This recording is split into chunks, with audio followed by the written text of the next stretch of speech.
संचार मंत्री जो इस विभाग को देखते हैं, ज्योतिरादित्य सिंधिया जी भी असम से हमारे साथ अभी जुड़े हुए हैं। साथियों, बीएसएनएल की स्वदेशी 4G सर्विसेज का सबसे अधिक फायदा मेरे आदिवासी क्षेत्रों को होगा, मेरे आदिवासी भाई बहनों को होगा, दूर दराज के गांवों को होगा, दूर सुदूर पहाड़ी क्षेत्रों को होगा। अब वहां के लोगों को भी बेहतरीन डिजिटल सेवाएं मिल जाएगी। अब गांव देहात के बच्चों को ऑनलाइन क्लास लेने में, दूर सुदूर के किसान को अपनी फसल की कीमत का पता लगाने में, किसी मरीज को टेलीमेडिसिन के जरिए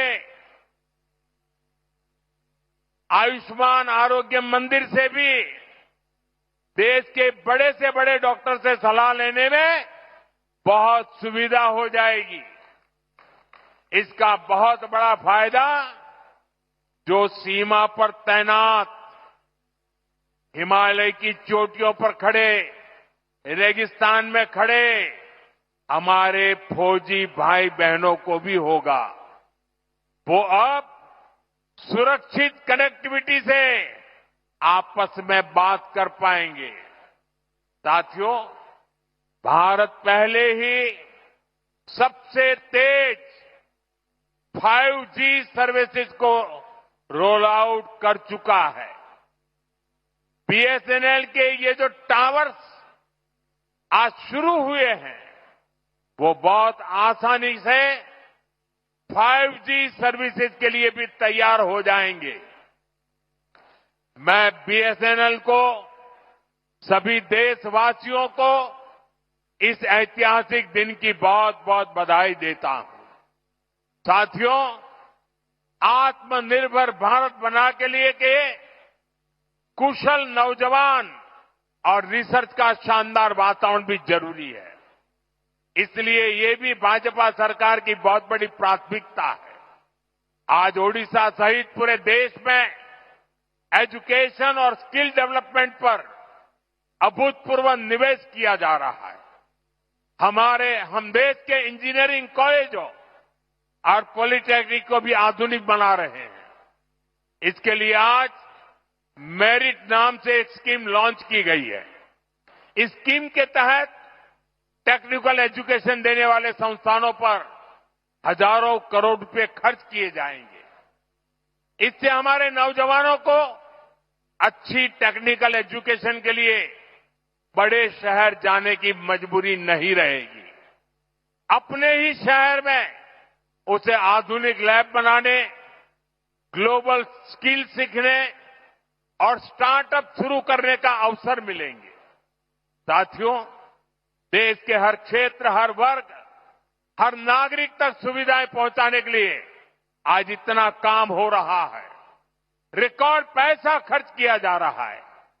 वरना पहले क्या स्थिति थी, ये आप अच्छे से जानते हैं। कांग्रेस आपको लूटने का कोई मौका नहीं छोड़ती थी।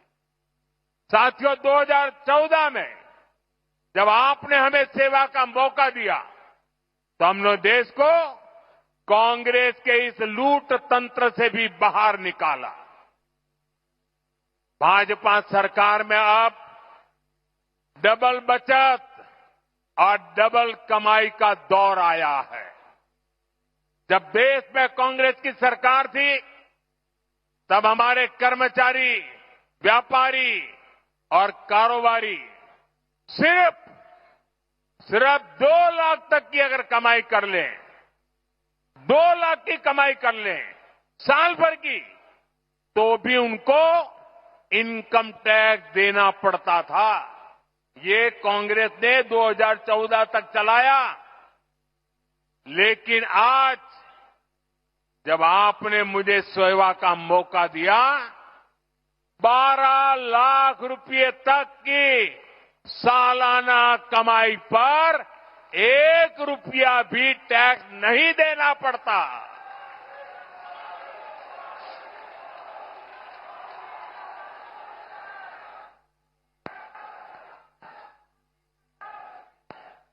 साथियों, अभी इस 22 सितंबर से देश में, ओडिशा में जीएसटी के नए रिफॉर्म भी लागू हुए हैं। इन सुधारों ने आप सभी को जीएसटी बचत उत्सव का उपहार दिया है। अब माताओं बहनों के लिए रसोई चलाना और सस्ता हो गया है। जरूरत की अधिकतर चीजों के दाम बहुत कम हो गए हैं। मैं आपको एक उदाहरण से समझाता हूं। मान लीजिए, उड़ीसा में एक परिवार राशन और घर में जो जो चीजों की आवश्यकता होती है, अगर मान लो कि साल भर में वो 1 लाख रुपया खर्च करता है, हर महीना 12-15 हजार रुपया अगर खर्च करता है तो साल भर का लाख रुपया खर्च हो जाता है। 2014 से पहले कांग्रेस की सरकार, अगर आप 1 लाख रुपया खर्च करते थे तो 25,000 रुपया, 20 से 25,000 रुपया टैक्स ले लेती थी। यानी 1 लाख रुपया आपको 1.25 लाख रुपया देना पड़ता था। साल 2017 में हमने पहली बार जीएसटी लाए और उसमें हमने आप पर का बोझ काफी कम किया, टैक्स कम किया। और हम दोबारा जीएसटी रिफॉर्म करके लाए। अब भाजपा सरकार ने इसको बहुत कम कर दिया है। अब 1 लाख रुपये के सालाना खर्च पर एक परिवार को सिर्फ 5-6 हजार रुपये ही देने होंगे। अब बताइए, कहां 25,000 और कहां 5-6 हजार।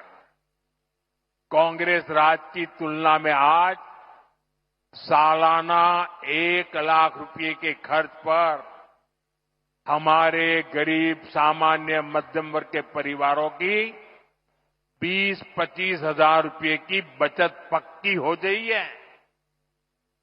साथियों, हमारा ओडिशा किसानों का प्रदेश है। किसानों के लिए भी जीएसटी बचत उत्सव बहुत शुभ है।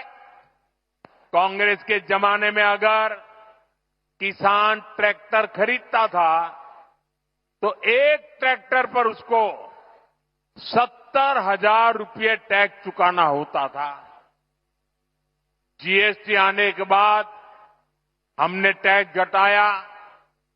अब जीएसटी का नया स्वरूप आया है तो इससे उसी ट्रैक्टर पर सीधे करीब 40,000 रुपये की बचत किसान को होगी।